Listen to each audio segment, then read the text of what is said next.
Okay, Assalamualaikum warahmatullahi taala wabarakatuh. Ni saya ingin membawa tuan-tuan dan puan-puan semua ke modul keluarga Sakinah dalam buku ni, iaitu modul yang kedua, tajuknya program yang kelima, persediaan keuangan dan material, iaitu aktiviti 7, mengelakkan berhutang. Okey.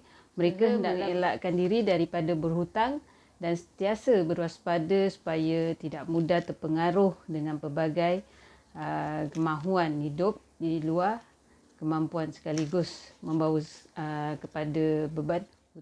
Okey. Jadi di sini saya nak bawa kepada ayat surah Al-Baqarah ayat 282, iaitu wahai orang-orang yang beriman, apabila kamu menjalankan sesuatu urusan dengan hutang, piutang yang diberikan tempoh hingga ke suatu masa yang tertentu, maka hendaklah kamu menulis, iaitu hutang dan masa bayarannya itu, dan hendaklah seorang penulis di antara kamu menulisnya dengan adil, iaitu benar, dan janganlah seseorang penulis enggan menulis sebagaimana Allah telah mengajarnya.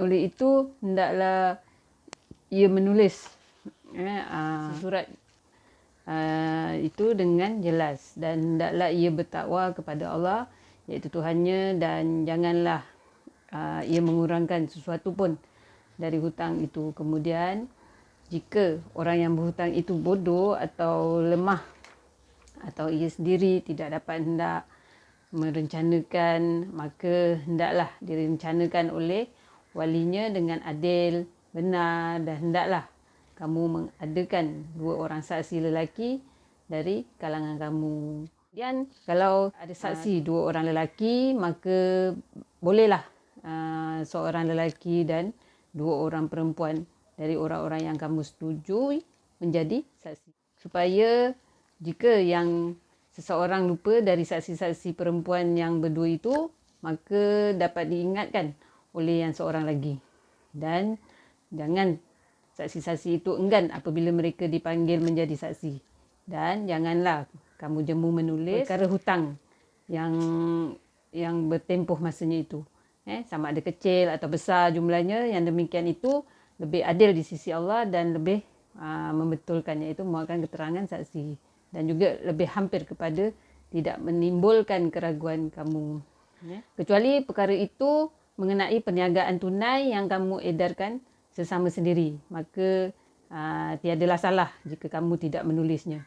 Dan adakanlah saksi apabila kamu berjual beli, dan janganlah mana-mana jurutulis atau saksi itu disusahkan. Dan kalau kamu melakukan atau apa yang dilarang itu, maka sesungguhnya yang demikian adalah perbuatan fasik, iaitu derhaka yang ada pada kamu. Oleh itu hendaklah kamu bertakwa kepada Allah Subhanahu Wa Taala, dan ingatlah Allah. Dengan keterangan ini mengajar kamu, dan Allah sentiasa mengetahui akan tiap-tiap sesuatu. Dari surah Al-Baqarah ayat 282. Di samping itu, berhutang juga boleh menjejaskan dan mencemarkan maruah dan peribadi. Lantaran itu dinasihatkan agar tidak mudah berhutang, kecuali apabila benar-benar terdesak.